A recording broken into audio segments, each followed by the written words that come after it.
Ayan guys, ipapakita ko lang sa inyo guys. Ito, kakaanin ng palay dito sa amin. So kung makita nyo guys, dapat nakaararo na ngayon at nakatanim na ulit. Pero tingnan nyo guys, ayan, bitak-bitak ang lupa sa sobrang init. Grabe. As in, ayan guys, bitak-bitak siya. Ayan. Talagang tuyo lahat ang mga pananim, yung sili, sibuyas, kamatis. Wala na guys, sira na sa bukid. Mga tanim na gulay. Grabe, sira na lahat. Bitak na bitak yung lupa, oh. Tuyong-tuyo. Sana umulan naman para naman nakakatakot siya guys, oh, kasi tingnan niyo. Yan, nakakatakot siya. Bitak na bitak yung bitak na bitak yung lupa. Nakakatakot daanan. Yan. So, yun yung kabayo nakasilong naman. Tanghaling tapat guys. Siguro mga 2 PM na. 1:30 o 2 PM. Hindi ko nakita ang time. Ayan yung mangga namin. Tapos yung, ayan, baboy. Aso. Yan, may maraming bunga yung mangga. Ayan. So, ayan, bantay ng baboy. Yung baboy ang dumi. Kasi pakawala siya dito. Ay, dito lang siya sa lupa. Ayan, dayami. Ayan yung mga aso, bantay niya. Yun yung kabayo. Yung kubo ng kapatid ko na isa. Tapos yung mga pananim nila, sobrang tuyo na. Namatay na lahat, pati mga sibuyas. Ayan, dyan ako dumaan sa gitna. Papunta dito. Dito ako dadaan sa shortcut na daanan. Ayan guys, Indian Mingo. Dami.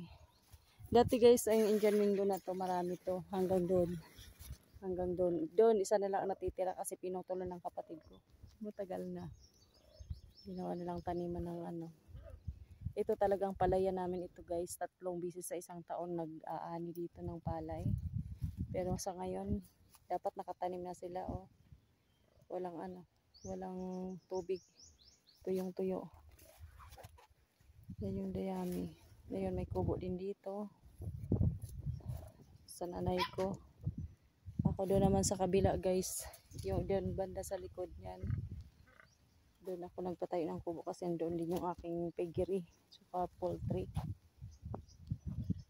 Ayan, tuwing tanghali guys, dinadalaw ko siya, sobrang init, oh.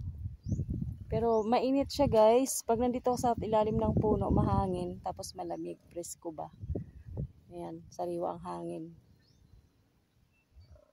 Pati kabayo. Kabayo ng nanay ko. Yung kalabaw hindi ko nakita, baka nandun sa kabilang side.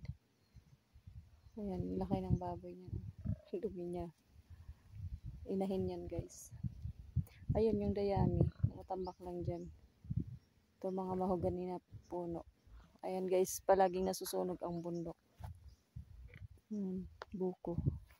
Gusto kong kumain ng buko pero wala akong dalang itak. Wala din aakyat kasi hindi ako makaakyat na. Ayan, so dito tayo dadaan.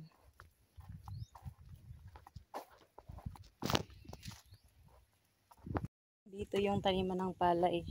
Kasi ang tubig guys, galing dyan. Pero kung makikita nyo konti ang tubig. Ayan, dadaanan ko. Papakita ko sa inyo konti na yung tubig. Mula dito ang taniman ng palay, umaakyat yung tubig. Diyan, papunta doon. Nakakaani kami dito guys, 100 plus kaban na palay. Ayan, ito sa amin pa yan guys, hanggang doon sa kabilang side.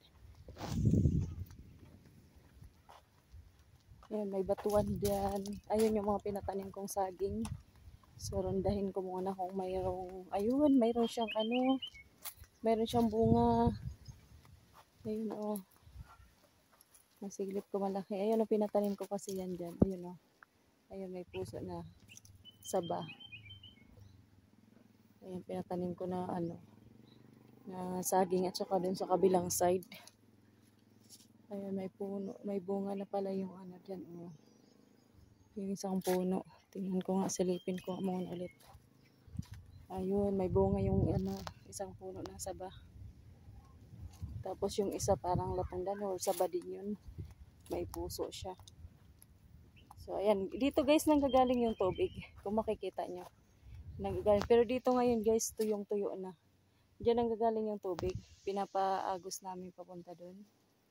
Tapos ayan, kung makikita nyo, mayroon pang kunti dito pero ayan guys, patuyo na rin. Ayan, dyan kami kumukuha ng tubig kaya 3 times a year nakakapagtanim ng palay sa palayan. Pero ngayon guys, tuyong-tuyo oh. Ayun, tuyong-tuyo. So hanggang dito na lang, hindi na siya umaagos. Ang tubig na to guys, may galing ito ng kuweba. Galing ng kuweba, tapos may bukal dito. Diyan, banda.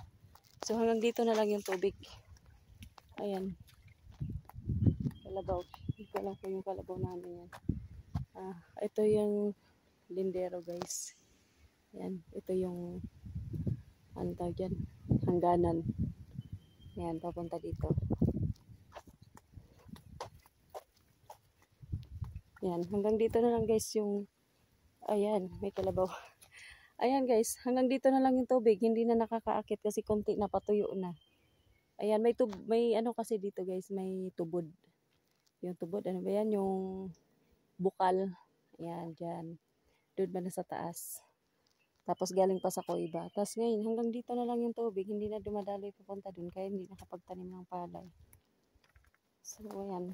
Dito nagpapaligo ng kalabaw. Guys, dito ako dumaan kasi sobrang init. So, pag dumaan ka dito, shortcut. Hindi doon sa highway. Doon sa kalsada talaga. So, dito ako dumaan kasi malilim siya. Pag humangin, may malamig.